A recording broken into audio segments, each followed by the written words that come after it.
Selamat datang di channel Cik Gentar, jangan lupa subscribe dan klik tombol loncengnya, agar Cik Gentar bisa tumbuh besar dan tidak jadi anak kecil terus, terima kasih. Bab 208. Tidak heran jika Amanda Fei Sui dan Fentong merasa tindakan David terlalu santai. Karena orang lain di area pameran D memegang senter yang kuat atau berbagai alat ukur untuk mempelajari giok kasar dengan hati-hati, tetapi David berbeda. Dalam 2 menit, tanpa menggunakan alat deteksi apapun, keputusan untuk membeli dibuat. Ya, aku sudah memutuskan, aku akan membeli yang ini saja. Harganya tepat 3 juta, yang sangat cocok. David menunjuk ke batu giok yang kasar dan berkata dengan penuh semangat. David, tidakkah kamu memikirkannya lagi? Amanda Fei Sui mengingatkan David dengan wajah khawatir. Kami sudah setuju, kami hanya boleh bermain sekali. Jangan pikirkan itu, hanya yang ini. David menjawab dengan tegas, lalu dia tersenyum dan berkata kepada Amanda Fei Sui, karena kamu hanya bisa bermain sekali, yang terpenting adalah bersenang-senang. Amanda Fei Sui tidak punya pilihan selain berkompromi. Melihat tatapan tegas David, Fentong diam-diam menghela nafas di dalam hatinya, tetapi dia tidak banyak bicara, sebaliknya dia mengeluarkan kartu banknya dan menyerahkannya kepada staf di sebelahnya. Kita akan membeli batu kasar ini. Staf mengambil kartu dan mentransfer akun, dan dengan cepat menyelesaikan prosedur pembelian dan pengiriman. Sekarang batu kasar ini milik kita, ayo bermain dengan batu di tempat. Setelah Fentong menyelesaikan formalitas, sebelum menunggu staf untuk meminta, David mengambil inisiatif untuk mengatakannya. Tuan Fred, apakah Anda ingin membedah batu itu sendiri? Atau haruskah Anda meminta bantuan master yang membedah batu itu? Fentong yang berada di sebelahnya langsung bertanya pada David seperti ini. Pokoknya, aku hanya bermain sebentar. Tentu saja. Aku bisa merasakan lebih banyak kesenangan dengan melakukannya sendiri, kata David. Oke. Selama kamu bahagia. Fentong tidak punya pilihan selain mengatakan ini dengan agak tak berdaya. Lagi pula, Fentong tahu betul bahwa David adalah seorang pemula tanpa pengalaman bertaruh pada batu. Biasanya, dalam keadaan seperti itu, dia akan meminta master penyelesaian batu yang berpengalaman untuk membantunya. Karena, jika benar-benar ada batu giok yang tersembunyi di dalam batu giok yang kasar, jika pendatang baru tidak terbiasa memotong, mudah untuk menghancurkan batu giok tersebut di dalam batu giok, yang akan menyebabkan batu giok tersebut runtuh atau kehilangan nilainya. Tapi David memutuskan untuk melakukan sebaliknya, bersikeras melakukannya sendiri. Jadi di hati Fentong, dia sudah memutuskan bahwa David benar-benar ingin bermain-main, jadi tidak peduli apakah dia berhasil atau tidak, itu dianggap sebagai pembayaran, membayar biaya kuliah 3 juta. Melihat seseorang di sini ingin membedah batu di tempat, orang-orang di sekitar berkumpul. Banyak dari orang-orang ini adalah perhiasan, dan mereka suka menonton kegembiraan seperti itu, karena jika potongannya berwarna hijau, dan zamrud di dalamnya baik-baik saja jika mereka bagus, mereka akan membelinya. Lagi pula, bahan baku batu giok berkualitas tinggi selalu terbatas. David juga, dengan sok, menggunakan kapur untuk menggambar 3 garis pada giok kasar, dan kemudian mengambil giok mentah dengan kedua tangan, dengan hati-hati meletakkannya di bawah mesin pembersih batu di sebelahnya, dan memperbaikinya. Pengoperasian dasar pemecah batu tidak sulit. Setelah David menyalakan mesin, dia tidak ragu untuk memotong gigi gergaji menjadi wol batu giok yang sudah diperbaiki tanpa ragu-ragu. His, desis. Setelah suara menusuk keluar, David telah membelah 13 batu giok kasar. 13 yang terpotong berwarna abu-abu, dan tidak ada apa-apa. Semua penonton menghela nafas pada saat yang sama saat melihatnya. Ketika Amanda Fei Sui dan Fentong melihat ini, hati mereka tenggelam, dan sepertinya mereka benar-benar akan runtuh. Namun, penampilan David sedikit seperti penjudi yang kalah taruhan. Dia mengesampingkan persiapannya dan bergumam, aku tidak percaya pada lu." Sambil berbicara, David menyalakan mesin, siap untuk memotong potongan kedua. Pada saat ini, Fentong tidak bisa membantu mengingatkan David, "Tuan Fred, saya pikir Anda harus menghapus batu itu dulu." "Bersihkan? Bagaimana cara memperbaikinya?" David buru-buru bertanya pada Fentong Dao. "Hanya saja, jangan terburu-buru membuat potongan kedua. Gunakan roda gerinda untuk menggosok sayatan tadi. Lebih aman. Jika benar-benar ada batu giok di dalamnya, tidak akan sakit." Fentong mengingatkan David seperti jalan ini. "Oh, apa yang dikatakan Bos Fen masuk akal? Mari kita lakukan dengan cara ini." David mengangguk, dan roda gerinda memperbaiki giok kasar 13 potong pada mesin, dan menggantinya dengan roda gerinda. Setelah menyalakan mesin, roda gerinda berputar dan mengeluarkan suara gesekan yang keras, mendesis, dan mulai menggiling di sekitar tepi potongan batu giok yang kasar. Setelah digosok selama beberapa menit, permukaan yang terpotong masih berupa kristal berkabut abu-abu putih, dan tidak tampak hijau sama sekali. Tapi saat ini, David berhenti. "Tuan Fred, kenapa kamu berhenti?" Fentong buru-buru bertanya pada David seperti ini. "Aku merasa ada sesuatu." Jawab David seperti ini. "Apakah ada? Mengapa saya tidak melihatnya?" Fentong menatap bagian batu giok yang kasar dengan curiga, tetapi tidak dapat melihat apapun. "Tapi aku merasa, seharusnya ada." David menegaskan pendapatnya. "Lalu mengapa kamu tidak mencucinya dan melihatnya?" Mendengar itu David berkata dengan tegas, Fentong menyarankan seperti ini. "Oh, ayo kita cuci." David langsung setuju. Jadi Fentong meminta staf untuk membawa baskom berisi air bersih untuk membersihkan permukaan batu giok yang dipoles. Setelah membersihkan, Fentong melangkah maju dan melihatnya dengan hati-hati untuk beberapa saat, menggelengkan kepalanya dan menghela nafas. Dalam situasi ini, tidak ada tanda-tanda berubah menjadi hijau. "Oh, kalau begitu, lebih baik aku melanjutkan memotong." David saya tidak berpikir itu sangat mengejutkan, tetapi mengatakannya. "Oke. Pokoknya, seperti ini." Fentong berkata dengan pesimis. Jadi David menyalakan mesin lagi, dan memotong sepanjang garis kedua yang ditarik. His. Potongan kedua David jauh lebih lambat dari potongan pertama, dan dia berhenti beberapa kali di tengah. "Adik kecil, teruslah memotong, jangan sampai terkena noda tinta."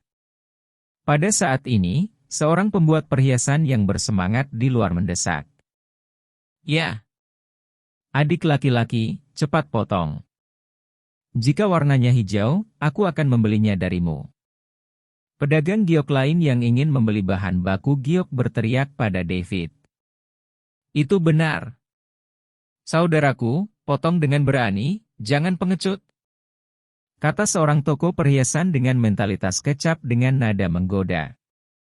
Karena metode memotong batu giok kasar David terlihat cukup tumpul, para pembuat perhiasan berpengalaman ini tahu bahwa sekilas dia adalah seorang pemula.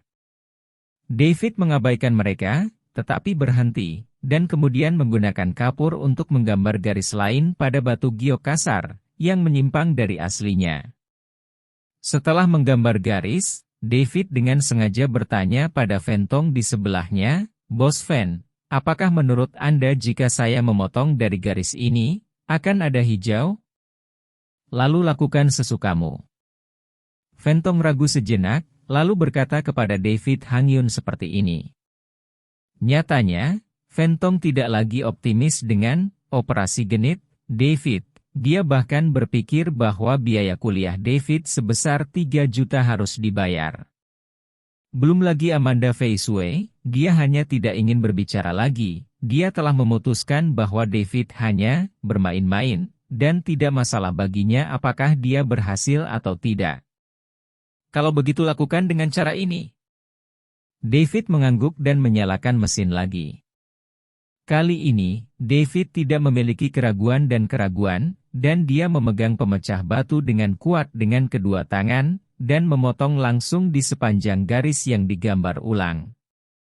Segera, ketika gigi gergaji pemecah batu bergerak sepanjang setelah memotong giok kasar menjadi dua dengan garis, lampu hijau muncul di permukaan potongan.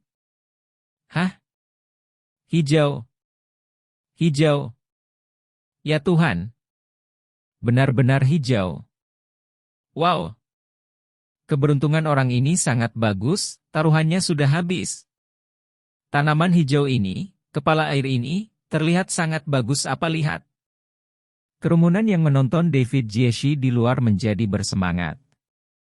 Karena tidak ada yang menyangka bahwa David, seorang pendatang baru yang menjadi biksu di tengah jalan, tidak hanya dapat mengambil batu giok hijau secara kasar, tetapi juga memotong batu giok dari batu kasar dengan teknik tumpul seperti itu. Bahkan mata Fentong penuh keheranan. Hei! Bos Fen, aku baru saja berkata, batu ini bisa menghasilkan warna hijau. David menghentikan mesinnya, berkata dengan bersemangat, dan berkata kepada Fentong, Bos Fen, perhatikan aku lebih dekat, kelas berapa zamrud ini? Fentong buru-buru melangkah maju, melihatnya dengan hati-hati, dan bahkan mencuci sayatan dengan air bersih. Ini transparan seperti air, penuh tanaman hijau, murni dan berwarna pekat, terutama kepala air seperti ini, sangat bagus. Seharusnya biji es berkualitas tinggi berwarna hijau matahari. Kata Fentong bersemangat sambil mengamati.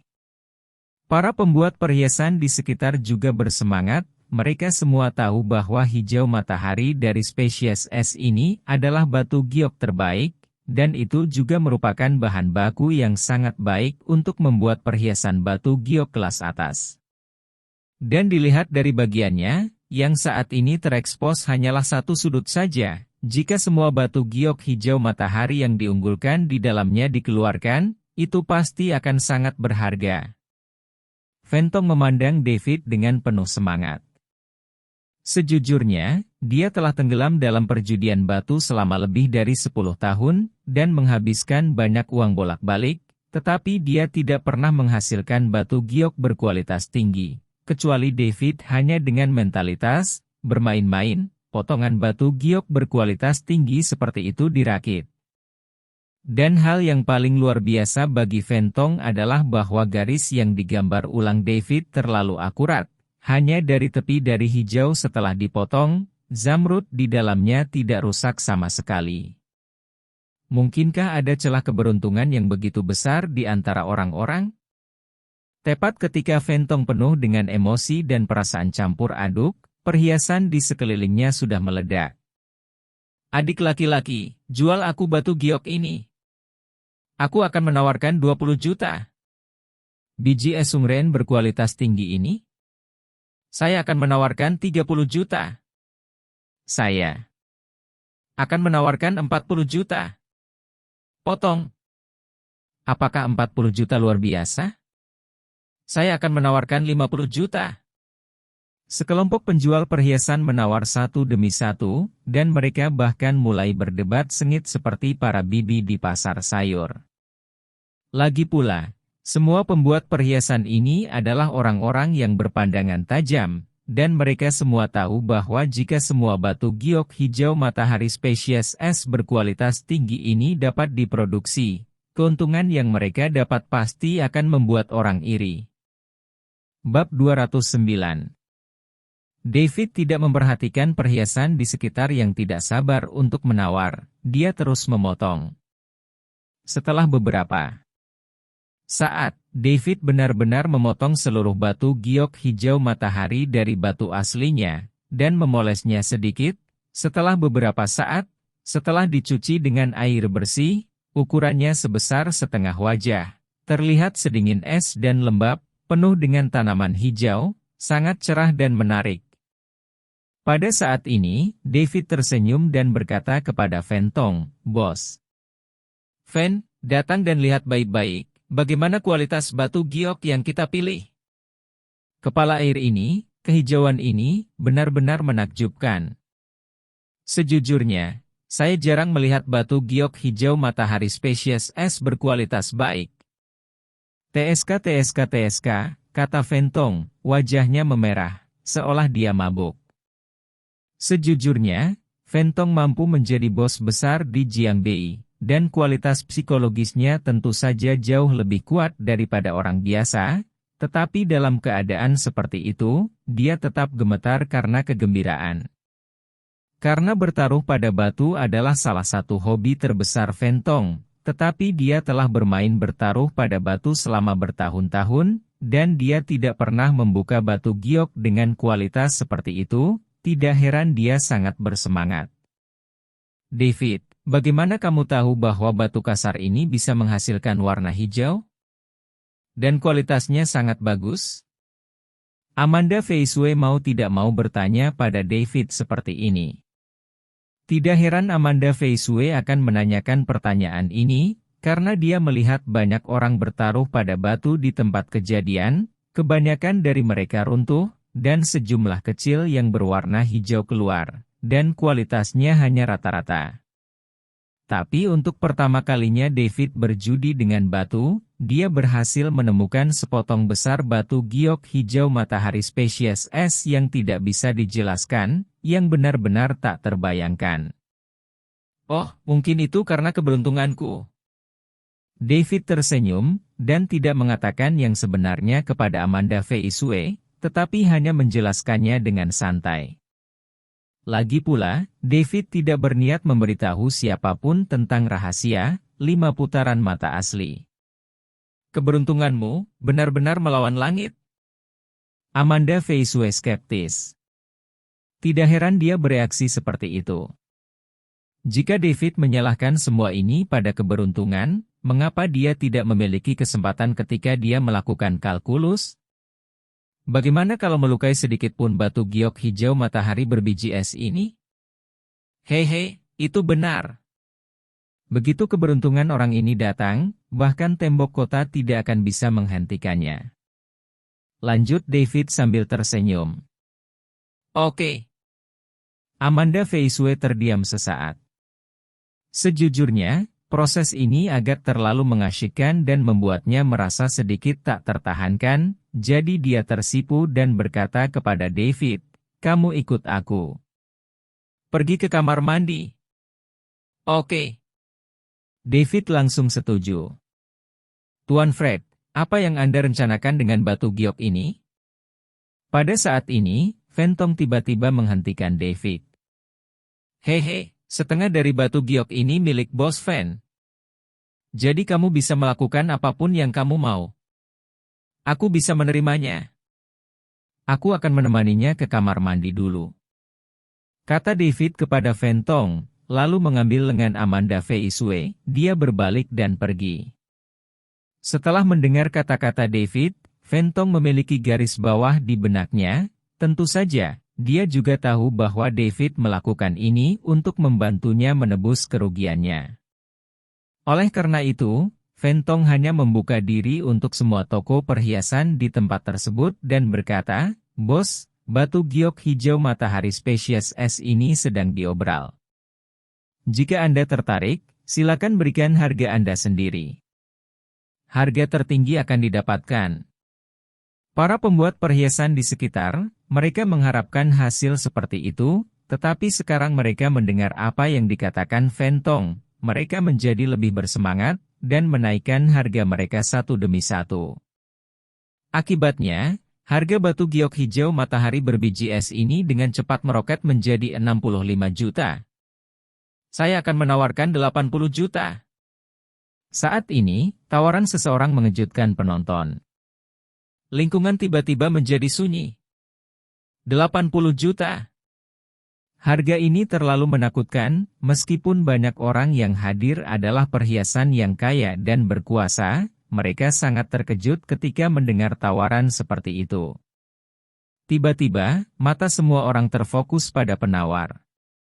David juga menoleh dan menemukan bahwa penawar itu adalah si Men Aotian. Dan lelaki tua yang berdiri di samping si Men Aotian adalah Liao Zhengfan. Dialah yang menyarankan si Men Aotian untuk mengajukan penawaran. Ada beberapa orang yang mengenal si Men Aotian di lapangan, dan ketika mereka melihat bahwa dialah yang mengajukan tawaran, pemandangan yang hidup dengan cepat menjadi dingin. Karena siapapun yang mengenal si Men Aotian tahu bahwa dia berasal dari keluarga kaya si Men di Shangjing, dan saat ini bertanggung jawab atas bisnis perhiasan keluarga si Men. Akibatnya, orang-orang di lapangan semua menghentikan bendera dan genderang mereka. Pertama, mereka tidak dapat melakukannya dengan dana, dan kedua, mereka tidak dapat melakukannya dengan kekuatan, tetapi yang terpenting adalah mereka tidak melakukannya. Ingin menyinggung raksasa seperti keluarga si Men. Tuan si Men, apakah Anda benar-benar tertarik dengan batu giok hijau es ini? Fentong langsung bertanya kepada si Men Aotian ketika dia melihat semua orang diam. Si Men Aotian juga mengenal Fentong, tetapi dia tidak mengenalnya, dan dia tidak terlalu tertarik dengan identitas dan latar belakangnya. Karena di mata si Men Aotian, Fentong hanyalah seorang pahlawan di kota lapis kedua Jiangbei dibandingkan dengan keluarga aristokrat si Men, kekuatan komprehensifnya masih jauh tertinggal. Dan tujuan si Men Aotian malam ini adalah untuk membeli batu giok berkualitas tinggi, jadi dia tidak berbicara omong kosong. Jadi dia langsung menawarkan harga, benar. Tuan muda ini benar-benar menyukai batu giok hijau matahari semacam ini, dan semua orang di lapangan, seharusnya tidak ada orang yang menawarkan harga lebih tinggi dari tuan muda ini.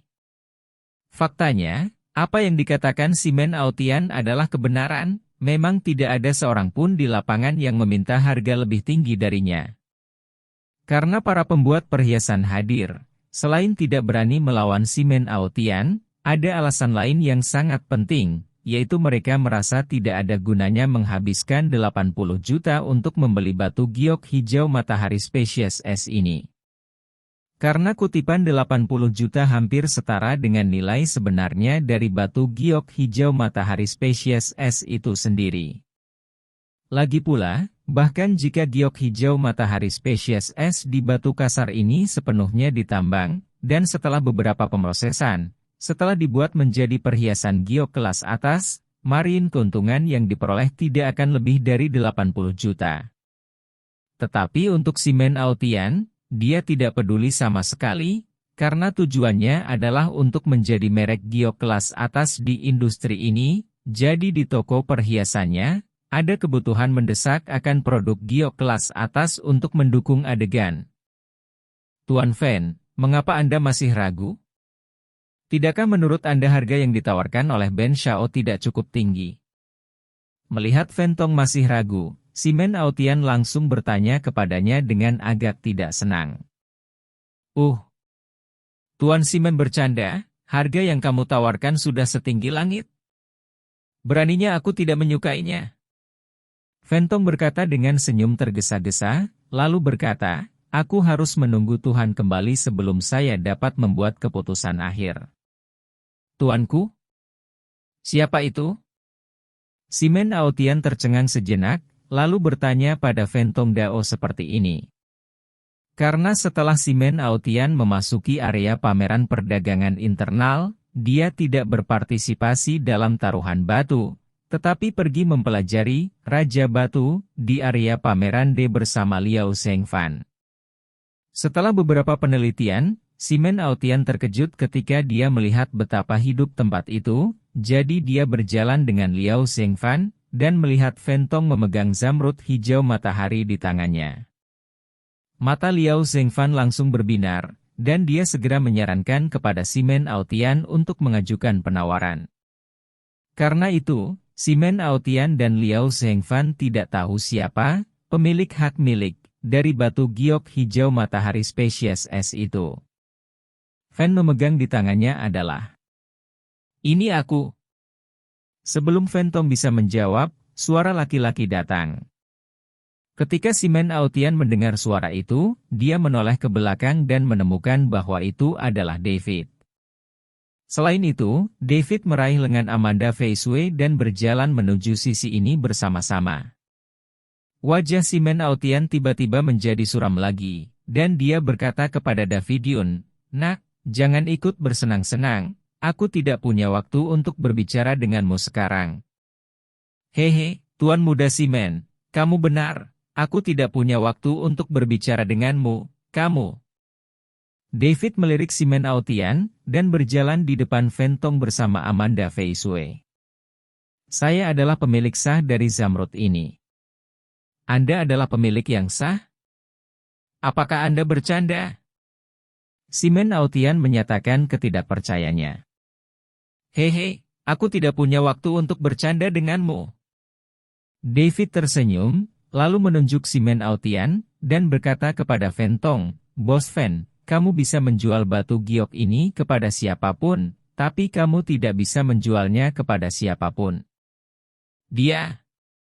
Ah, Tuan Fred, mengapa Anda tidak bisa menjualnya kepada Tuan Simen?" Ventong tertegun, dengan ekspresi bingung di wajahnya. Karena Ventong belum mengetahui adanya konflik antara David dan Simen Aotian. Tidak ada alasan.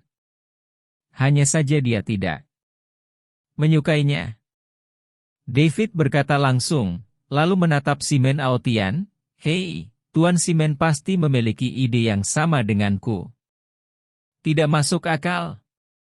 Wajah Simen Aotian menjadi jelek, dan kemudian dia menatap Ventong dan bertanya, "Tuan Ven, apakah yang dikatakan anak ini benar?" Ya, pemilik sah dari Zamrud ini memang Tuan Fred." Ventong menjawab dengan tergesa-gesa. Simen Aotian tercengang lagi, dan kemudian wajahnya menjadi lebih jelek. Dia tidak pernah menyangka bahwa batu giok hijau matahari spesies S berkualitas tinggi ini adalah milik David. Namun, setelah perjuangan singkat, Simen Aotian tiba-tiba menggertakkan giginya dan berkata kepada David, "Nak, ini masih harga asli sekali beli, 80 juta untuk menjual batu giok ini kepadaku. Aku bisa melupakan apa yang terjadi sebelum kita." David cukup terkejut. Dia tidak menyangka Simen Aotian dapat menahan nada ini, dan bahkan ingin membuat kesepakatan dengannya. Namun, David segera menemukan bahwa setelah Simen Aotian mengucapkan kata-kata itu, niat membunuh muncul di matanya, jelas membenci dirinya sendiri. Jadi David mencibir, dan berkata kepada Simen Aotian, "Maaf, saya tidak menjual itu." "Mengapa tidak menjualnya?" Simen Aotian tercengang, wajahnya menjadi lebih murung. "Itu masih kalimat yang sama, aku tidak menyukaimu, jadi aku tidak akan menjualnya padamu," kata David lagi. "Bajingan. Kamu tidak tahu malu karena memberikan wajahmu, bukan?" Simen Aotian tiba-tiba menjadi geram, dan dia akan meledak begitu amarahnya mengenai kepalanya. "Hehe. Mungkinkah Tuan Muda Simen ingin bertarung denganku di sini?" David menatap Simen Aotian tanpa rasa takut, dan berkata sambil mencibir. Simen Aotian tercengang lagi, dia benar-benar marah. Tetapi dia tidak kehilangan akal sehatnya, dan dia telah mengumpulkan beberapa informasi tentang David, mengetahui bahwa dia sangat terampil, jika dia berbalik melawannya, dia akan menderita kerugian. Apalagi tempat ini adalah tempat klub Huasin. Meskipun Simen Aotian sombong, dia tidak ingin menyinggung klub Huasin. Bab 210. Jadi, setelah memikirkannya sebentar, Simen Aotian sebenarnya memilih untuk menahannya sementara. Melihat Simen Aotian tidak berani bertarung dengannya, David diam-diam berteriak bahwa itu sangat disayangkan. Karena David hanya ingin memprovokasi Simen Aotian dengan sengaja, dan kemudian merangsang dia untuk mengambil inisiatif untuk bertarung dengannya, jadi dia punya alasan untuk memperbaiki orang ini dengan serius. Meskipun kekuatan masyarakat Huasin sangat kuat, terutama di dunia bisnis, untuk David, dia lebih condong ke kultivasi dan seni bela diri, jadi dia tidak memiliki keraguan di hatinya. Melihat si Men Aotian tidak membuat keributan, David mengabaikannya, tetapi berkata kepada Fentong, "Bos Fen, lanjutkan pelelangan." Fentong terkejut, dan dengan cepat bertanya kepada David, "Tuan Fred, bagaimana kabarmu berencana untuk melelangnya? Selama Anda tidak menjualnya kepada Tuan Simen, tidak apa-apa. Anda dapat melakukan apapun yang Anda inginkan," kata David, melihat ekspresi tidak nyaman si Men Aotian seolah-olah dia telah memakan lalat, dia merasa sedikit gelap di hatinya. Pada saat ini, si Men Aotian berkata dengan lantang, "Saya benar-benar ingin melihat, dalam hal ini, siapa lagi yang berani membeli batu giok ini dari Anda?" Saya harus mengatakan, si Men Aotian beberapa kata memang sangat menakutkan. Dan semua orang di lapangan telah mendengar bau mesiu yang kuat dari percakapan antara David dan si Men Aotian. Lagi pula, tidak ada yang ingin menyinggung si Men Aotian, jadi dia tiba-tiba terdiam. Bahkan Fentong menelan ludah dengan gugup saat melihat pemandangan ini. Tapi David berkata kepada Fentong, "Bos Fen, abaikan dia." Lanjutkan mendengar peringatan si Men Aotian, wajah Fentong tiba-tiba berubah, dan dia ragu-ragu lagi.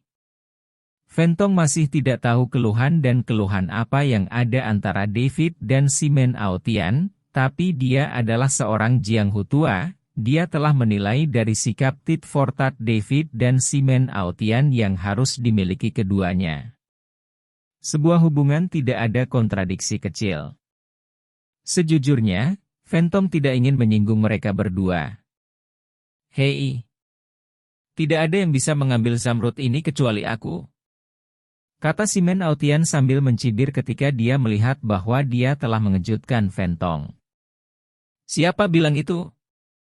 Begitu kata-kata si Men Aotian jatuh, suara merdu wanita datang dari kerumunan.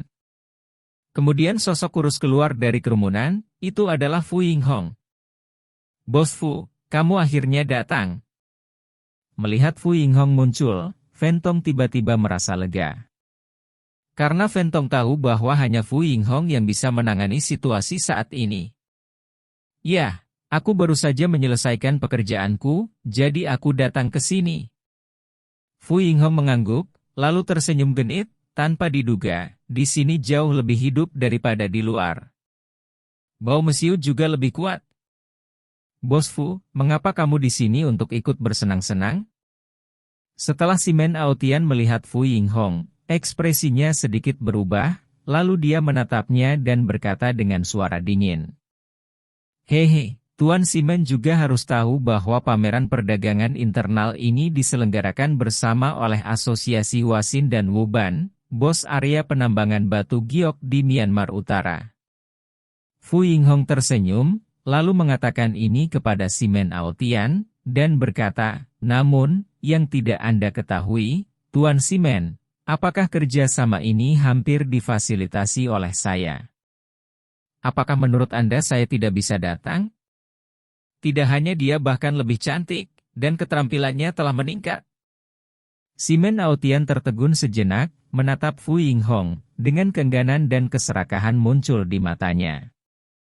Bagaimanapun, si Men Aotian mencoba untuk mendapatkan ide Fu Yinghong, tetapi wanita ini tidak mudah untuk dihadapi, dan dia ditolak beberapa kali, jadi dia selalu sangat berdamai dengan Fu Yinghong di dalam hatinya, tetapi dia tidak dapat melakukan apapun untuk dia untuk sementara waktu.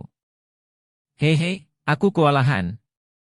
Fu Yinghong memandang si Men Aotian, lalu berkata dengan penuh arti, "Ngomong-ngomong, aku berutang kepada Tuan Simen untuk bisa datang hari ini. Benarkah?" Si Men Aotian tersenyum sedikit. Terkejut, lalu menatap Fu Yinghong sambil menyeringai, "Bos Fu, jangan lupa bahwa bisnismu sudah menjadi milikku. Mungkinkah kamu ingin melakukan sesuatu yang besar? Saya berencana untuk membuat langkah besar." Fu Yinghong berkata kepada si Men Aotian, "Baru-baru ini, saya berinvestasi di toko andalan perhiasan baru, dan saya bersiap untuk menghidupkannya kembali dan menciptakan kejayaan lain. Oh, kalau begitu saya ingin memberi selamat kepada Bos Fu, bisnis sedang booming. Mendengar ini, wajah si Men Aotian sedikit berubah, lalu dia mengatakan ini di mulutnya. Hehe, Tuan Muda si Men, kamu tidak perlu munafik, lagi pula, kita berada dalam hubungan yang kompetitif. Fu Yinghong tidak mengikuti trik si Men Aotian, tetapi mengatakan ini padanya. Bos Fu benar. Si Men Aotian memandang Fu Yinghong, malam ini, apakah Bos Fu ingin bersenang-senang denganku? Benar. Fu Yinghong mengangguk, dan kemudian dia melihat Fentong memegang kipas tua, batu giok ini, 80 juta, aku mengambilnya. Oh, oke. Fentong buru-buru mengangguk, lalu menatap David di sebelahnya. Tuan Fred, bagaimana menurutmu? Karena Sister Home menginginkannya, mengapa tidak memberinya harga persahabatan 40 juta? Kata David. Benarkah? Fentong tercengang, dia tidak menyangka David akan mengambil inisiatif untuk memotong harga menjadi 2. Tentu saja itu benar.